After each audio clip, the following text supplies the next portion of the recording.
نحمده ونصلي على رسوله الكريم اما بعد فاعوذ بالله من الشيطان الرجيم بسم الله الرحمن الرحيم وَلَقَدْ ضَرَبْنَا لِلنَّاسِ فِي هَذَا الْقُرْآنِ مِنْ كُلِّ مَثَلٍ لَعَلَّهُمْ يَتَذَكَّرُونَ قُرْآنًا عَرَبِيًّا غَيْرَ ذِي عِوَجٍ لَعَلَّهُمْ يَتَّقُونَ ضرب الله مثلا رجلا فيه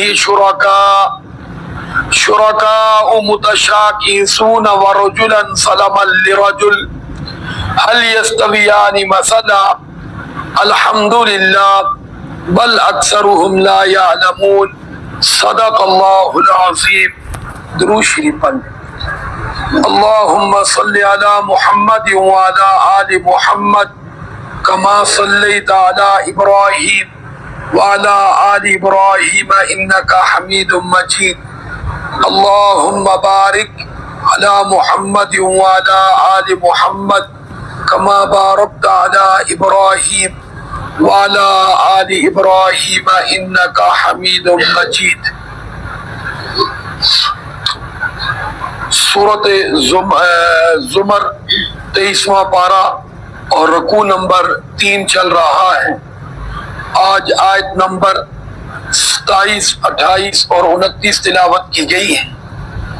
اللہ رب العزت نے بڑا اہم مضمون ان میں ذکر فرمایا ہے.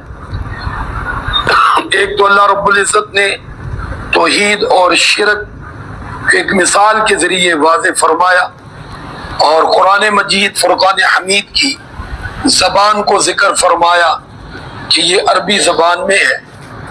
اور اللہ رب العزت نے فرمایا کہ لوگوں کے لیے ہم قرآن مختلف انداز میں مثالوں کے ساتھ سمجھانے کے لیے ذکر فرماتے ہیں تاکہ لوگ اس سے نصیحت حاصل کریں.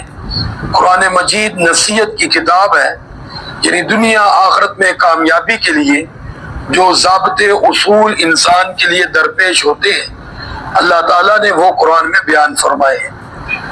اللہ رب العزت فرماتے ہیں وَلَقَدْ ضَرَبْنَا لِلنَّاسِ، تحقیق ہم نے بیان کیے ہیں لوگوں کے لیے فی هذا القرآن، اس قرآن مجید فرقان حمید میں من کل مثل، ہر قسم کی مثالیں اس قرآن میں ہم نے بیان کی. ضرب کا معنی سفر کرنا بھی ہوتا ہے، بیان کرنا بھی ہوتا ہے، اور ضربہ کا معنی مارنا بھی ہوتا ہے، لیکن یہاں اس کا معنی بیان کرنا ہے کہ ہم بیان کرتے ہیں قرآن میں ہر طرح کی مثالیں، مختلف مثالیں، کیونکہ مختلف ذہن ہوتے ہیں، مختلف فکر ہوتی ہے، تو اللہ رب العزت فرماتے ہیں اس لیے مختلف انداز میں لوگوں کو بات سمجھاتے ہیں لعلہم یتذکرون، تاکہ لوگ بات سمجھیں، لوگ نصیحت حاصل کریں، لوگ قرآن مجید کی مثالوں سے ہدایت حاصل کریں. دوسری بات اللہ رب العزت نے فرمایا قرآنًا عربیہ، اس قرآن کو ہم نے عربی زبان میں اتارا ہے. عربی زبان کیوں عربی میں اتارا گیا؟ ایک تو تمام زبانوں سے اعلیٰ، عرفہ، فصیح، بلیغ، پیاری، میٹھی زبان عربی زبان ہے. جنت میں جنتیوں کی زبان بھی عربی ہوگی، اور محمد عربی صلی اللہ علیہ وسلم پیارے آقا صلی اللہ علیہ وسلم کی زبان بھی عربی تھی، اور حضور آقا صلی اللہ علیہ وسلم کے اول جو مخاطبین تھے مکہ والے وہ بھی عربی زبان والے تھے، مدینہ والے وہ بھی عربی زبان والے تھے. اور یہ بھی فرمایا کہ اگر عربی زبان میں نہ اتارتے تو پھر ظاہری بات ہے جو مخاطبین تھے وہ کہتے ہیں ہماری زبان میں نہیں، اس لیے ہمیں سمجھ نہیں آتا. وَلَوْ جَعَلْنَاهُ قُرْآنًا أَعْجَمِيًّا لَقَالُوا لَوْلَا فُصِّلَتْ آيَاتُهُ. قرآن میں اللہ نے اس بات کا ذکر کیا کہ اگر ہم اس کو عجمی زبان، عجمی کہتے ہیں جو غیر عربی، اور عجمی کا ویسے معنی ہوتا ہے گونگا، تو مطلب یہ ہو کہ جب ان کو وہ زبان سمجھ آتی نہیں ہے، تمہارے یہاں بھی جس کی بات سمجھنا ہے کہتے ہیں یہ گونگا ہے. جی گونگے کو گونگا کہتے بھی اس لیے کہ اس کی بات بولو سمجھ نہیں آتی.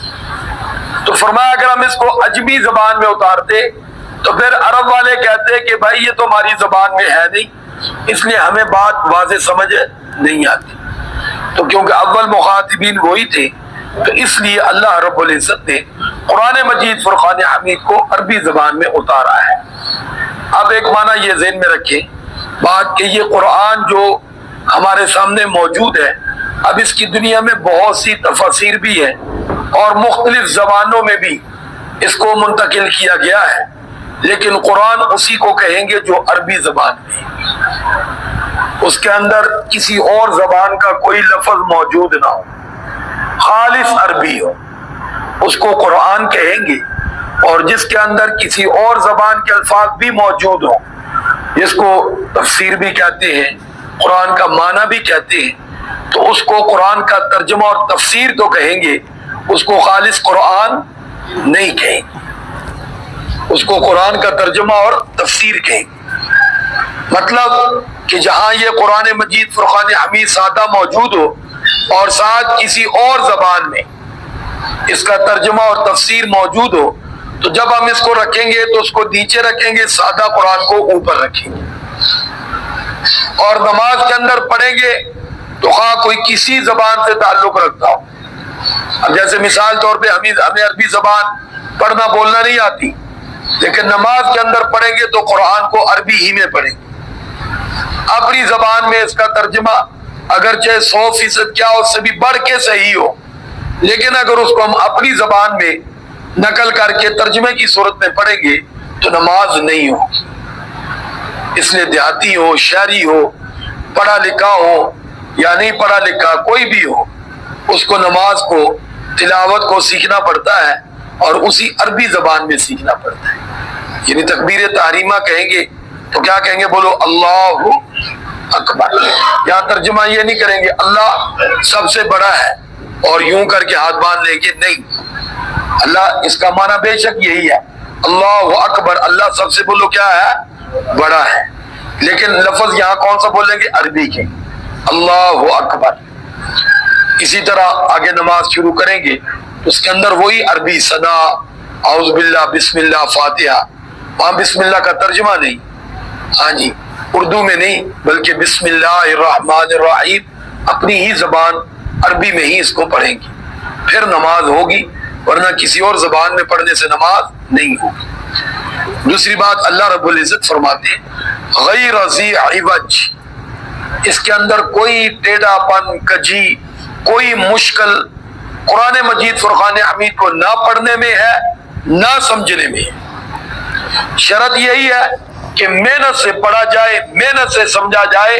تو اللہ رب العزت فرماتے ہیں قرآن بہت آسان ہے، اترا عربی زبان میں ہے، سمجھنے کے لیے کسی بھی زبان سے تعلق رکھتا ہو، پڑھا ہوا ہو نہ پڑھا ہوا ہو، اگر وہ دل سے اس قرآن کو سمجھنا چاہے، اس کو صحیح سیکھ کر پڑھنا چاہے تو وَلَقَدْ يَسَّرْنَا الْقُرْآنَ لِلذِّكْرِ، ہم نے اس قرآن کو آسان بنا دیا. آسان اس لیے آپ نے دیکھا ہوگا چھوٹے چھوٹے معصوم بچے ہوتے ہیں، وہ بعض دفعہ اپنی زبان اتنی صاف نہیں بول سکتے جتنا پیارا قرآن پڑھتے. وہ بوڑھے آدمی، بزرگ آدمی جن کو بعض دفعہ اپنے قوم قبیلے کی باتیں بھول جاتی بڑھاپے کی وجہ سے، لیکن اگر قرآن وہ مسلسل پڑھنے والے لوگ ہیں تو بڑھاپے میں بھی ان کو قرآن نہیں بھولتا. یہ قرآن مجید فرقان حمید کی ایک عظمت اور شان ہے.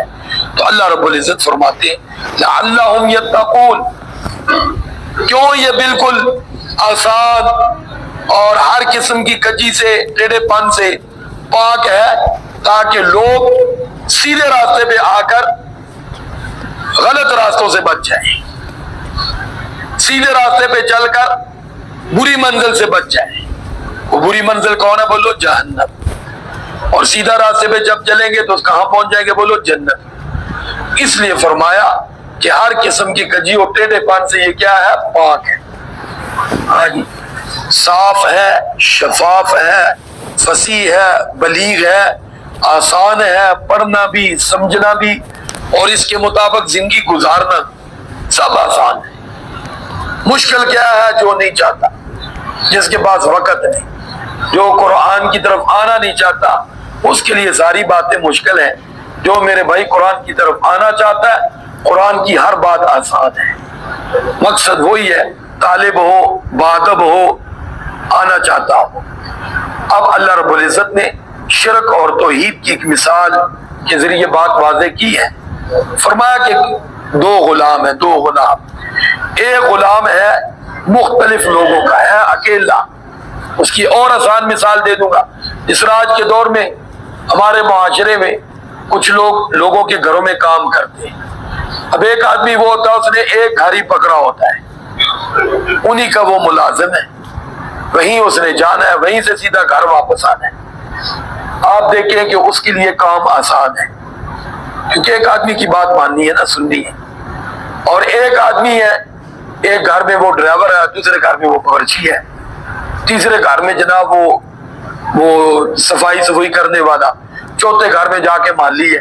جیسے دو دو چار چار گھنٹے دیتے ہیں، ہاں جی، 2 گھنٹے ادھر 2 گھنٹے ادھر۔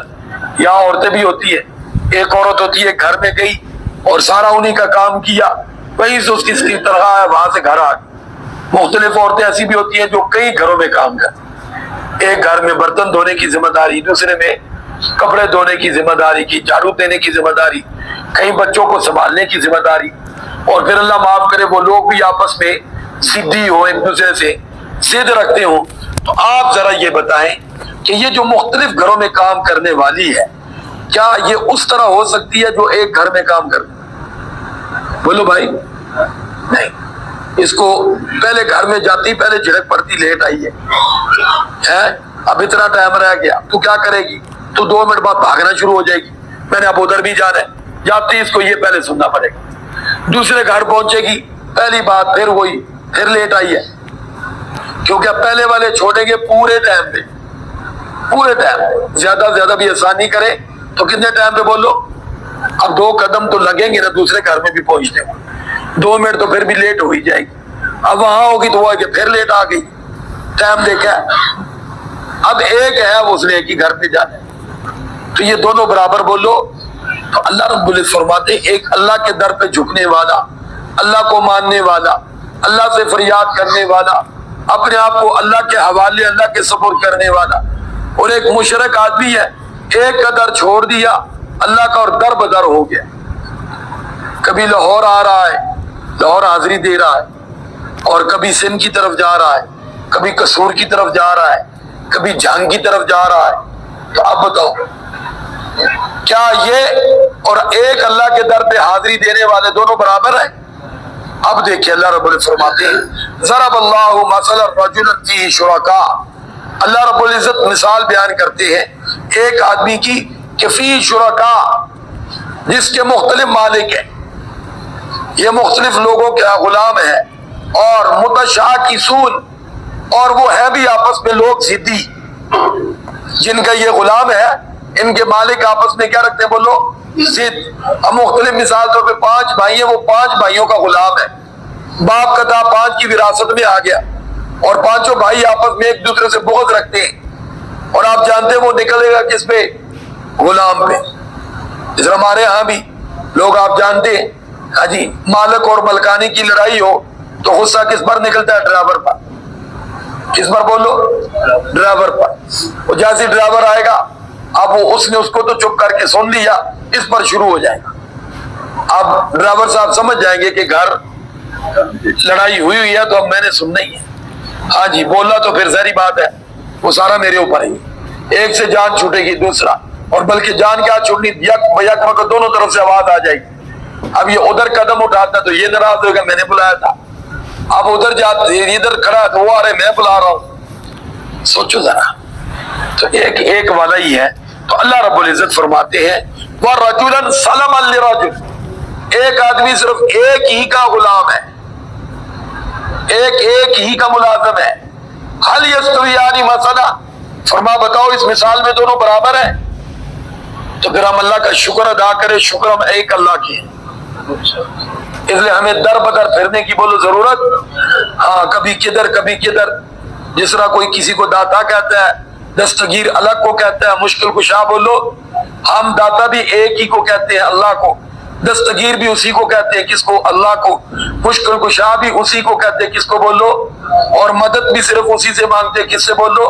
ہر حال میں صرف یا اللہ مدد۔ تو بتاؤ ہمارے جیسا وہ ہو سکتا ہے جس کا داتا لاہور میں ہو، دستگیر بغداد میں ہو؟ بولو بھائی، مشکل کشا تو بولو۔ الحمدللہ، اللہ کا شکر ہے وہ ہم جیسے نہیں ہو سکتے، اس پر سب کہہ دو الحمدللہ۔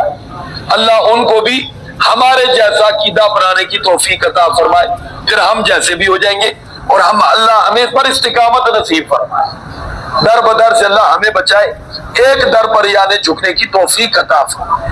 باقی لاہور والے بزرگوں کا بھی احترام ہے، داتا نہیں ہے ولی ضرور ہے، بغداد والے بھی دستگیر نہیں ہے ولی ضرور ہے، ہاں جی جنگ والے بھی بولو ولی ضرور ہے، لیکن وہ اللہ کے شریک ہے۔ الحمدللہ ہمارا عقیدہ یہ ہے، مشکل کشا بھی ایک اللہ، حاجت روا بھی وہی اللہ، داتا اور دستگیر بھی صرف وہی اللہ۔ اللہ اللہ ہے، جو کلہ ہے وہی اللہ ہے۔ اللہ رب العزت فرماتے ہیں الحمدللہ، سب پڑھ لو، سب تعریف اللہ کے لیے، سب تعریف اللہ کے لیے۔ آپ بولو دل میں ٹھنڈ پڑی یا نہیں پڑی ہے؟ تو سچ بات، دل میں ٹھنڈ ہی ڈالتی۔ دیکھو دل میں سکون آیا ہے، یہ آتے پڑھ کے دل میں کیا آیا بولو؟ اور پھر فرمایا بل اکثرهم لا یعلمون، افسوس اکثر لوگ نہیں جانتے۔ اور آپ دیکھو اکثریت کدھر ہے، رش کدھر پڑے ہوئے، کبھی کدھر کبھی کدھر، اور ان کا جملہ بھی کیا ہوتا ہے؟ سارے در پھر لیے، نہ مولوی چھوڑا، نہ حکیم چھوڑا، نہ ڈاکٹر چھوڑا ہے جی، نہ پیر چھوڑا، پھر بھی آرام نہیں آیا۔ اب اللہ ہی کی گلی ہے، ہم کہتے ہیں ہم نے ایک ہی در پکڑا ہوا، اس کو چھوڑنا نہیں، اگر ابھی سے اتنی ملی تو ادھر سے ہی ملے گی، آج ملے یا کل ملے۔ کہاں سے ملے گی؟ اسی در سے ملے گی۔ ہم نہ پیر کو پکڑیں گے اس نظریے سے کہ جو نظریہ ان کا ہے، نہ مولوی کو پکڑیں گے، نہ حکیم کو پکڑیں گے، نہ ڈاکٹر کو پکڑیں گے۔ ہاں پیر صاحب کے پاس جائیں گے، دعا کروانے ضرور، دعا فقیرہ رحم اللہ، لیکن وہ بھی دعا کا پابند نہیں ہے، محتاج ہے کہ فقیر صاحب دعا کریں گے تو وہ کاٹے گا نہیں، وہ بھی نیک لوگوں سے دعا کروانا اسی کا حکم سمجھ کے۔ کس کا بولو؟ اللہ کا۔ ڈاکٹر کے پاس جائیں گے وہ بھی سنت سمجھ کے علاج کروانا، بولو کیا ہے؟ باقی ڈاکٹر کے ہاتھ میں شفا نہیں۔ حکیم کے پاس بھی جائیں گے وہ بھی سنت سمجھ کے کہ دعا کرنا، علاج کروانا کیا ہے؟ علاج۔ باقی وَإِذَا مَرِضْتُ فَهُوَ يَشْفِينِ، وہ دوائی سے پہلے ہم آیت پڑھ کے اپنا عقیدہ واضح کرتے ہیں کہ مولا بیمار بھی تو نے کیا، شفا بھی تو نے دی۔ یہ پوری، یہ تعویذ، یہ دم، ہاں جی یہ دعا، یہ سب تیرا حکم سمجھ کے ہی ہے، اس میں کچھ نہیں ہے، سارا معاملہ تیرے ہاتھ میں۔ کس کے ہاتھ میں بولو بھائی؟ تو اس لیے ہم کہتے ہیں اول بھی اللہ، آخر بھی، لیکن وہ کیا کہتے ہیں؟ سارے در پھر لو، اینڈ پہ کہو مولا اب تیری گلی ہے، ہاں جی۔ تو ہم کہتے ہیں اول ہی اللہ تو ہی ہے، آخر بھی بولو کیا ہے؟ تیرا در چھوڑنا نہیں، تیرے در پہ ہی رہنا ہے، جو ملنا ادھر سے ہی ملنا ہے۔ اگر کوئی محرومی ہوئی ہے تو وہ بھی تیری طرف سے ہی ہے، اس میں بھی کوئی حکمت ہے، اس پر بھی ہمارا شکوہ شکایت نہیں۔ ہاں اگر ہم اس کو طلب کرتے ہیں تو وہ تیرے سے ہی طلب کرتے ہیں۔ اللہ ہمیں سمجھ نصیب فرمائے۔ وآخر دعوانا ان الحمد للہ رب العالمین۔